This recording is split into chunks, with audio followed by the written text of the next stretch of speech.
2024 DSC పరీక్షలో merit సాధించిన special B Ed అభ్యర్థులకు తక్షణమే ఉద్యోగ నియామక పత్రాలు అందించాలని భారత వికలాంగుల హక్కుల పరిరక్షణ సమితి రాష్ట్ర అధ్యక్షుడు గిత్తె రాజేష్ డిమాండ్ చేశారు.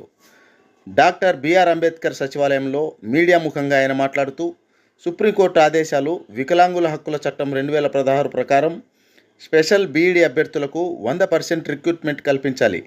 కానీ ప్రభుత్వం కేవలం 30% మాత్రమే ఇచ్చి మెరిట్ సాధించిన 94 మంది అభ్యర్థులను నిరాశలోకి నెట్టిందని విమర్శించారు. ప్రభుత్వం వెంటనే ఉద్యోగ నియామక పత్రాలు అందించకపోతే రాష్ట్ర వ్యాప్తంగా తీవ్ర ఆందోళనలను చేపడతామని హెచ్చరించారు. ఈ కార్యక్రమంలో వికలాంగుల సంఘాల నాయకులు వంశీ రాజ్ చంద్ర, వాకుండోత్ లాల్ సింగ్, అఖేదా, చంద్రశేఖర్, లక్ష్మణ్, లక్ష్మారెడ్డి తదితరులు పాల్గొన్నారు. గవర్నమెంట్ సుప్రీంకోర్టు ఏమో ప్రతి పాఠశాలలో మరి ప్రైవేట్ స్కూల్లో కానివ్వండి, ప్రాథమిక మరియు ఉన్నత పాఠశాలలో కంపల్సరీ టీచర్లు ఉండాలని చెప్పేసి, 2 టీచర్లు స్పెషల్ ప్రత్యేక అవసరాలు కలిగిన పిల్లలకు ఉండాలని చెప్పేసి సుప్రీంకోర్టు గైడ్ లైన్ చెప్తుంది. రాష్ట్ర ప్రభుత్వం ఏమో నియామకాలలో 30%, 100% రిక్రూట్మెంట్ చేయాలని చెప్పేసి సుప్రీంకోర్టు ఆర్డినెన్స్ ఉన్నప్పటికీ కూడా రాష్ట్ర ప్రభుత్వం కేవలం 30% రిక్రూట్మెంట్ ఇవ్వడం వల్ల స్పెషల్ బీఈడీ అభ్యర్థులు నష్టపోయారు. కాబట్టి మేము రాష్ట్ర ప్రభుత్వాన్ని ఈ మీడియా సాక్షిగా మీ అందరం కూడా ఒకటే రాష్ట్ర ప్రభుత్వాన్ని కోరుతున్నాం. రాష్ట్ర ముఖ్యమంత్రి గారికి కూడా కోరేది ఏంటంటే 100% సుప్రీంకోర్టు ఆదేశాల మేరకు రిక్రూట్మెంట్ చేయాలని చెప్పేసి రాష్ట్ర ప్రభుత్వాన్ని కోరుతున్నాం.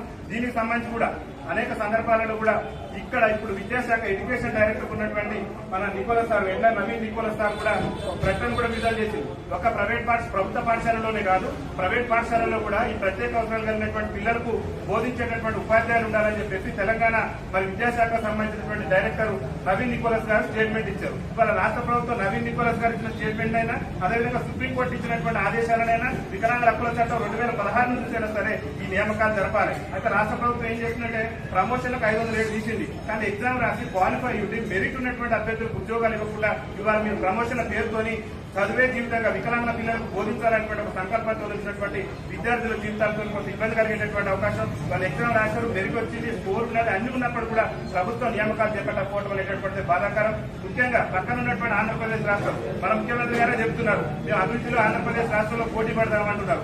అక్కడ 100% రిక్రూట్మెంట్ ఈ స్పెషల్ బీఈడీ అభ్యర్థులకు పక్కన ఉన్నటువంటి ఆంధ్రప్రదేశ్ రాష్ట్రంలో చంద్రబాబు నాయుడు గారు 100%, 70% రిక్రూట్మెంట్ చేసి 30% ప్రమోషన్లు ఇచ్చారు. మరి మన తెలంగాణ రాష్ట్రంలో మీరేం చేశారంటే 70% ప్రమోషన్ నుంచి 30% రిక్రూట్మెంట్ చేయడం వల్ల అర్హత ఉండి ఎగ్జామ్ రాసి కష్టపడి చదివి ఇలా ఉద్యోగ అవకాశాలు లేకుండా పోతున్నారు. కాబట్టి దయచేసి రాష్ట్ర ప్రభుత్వం ఆలోచన చేయాలి. ఈ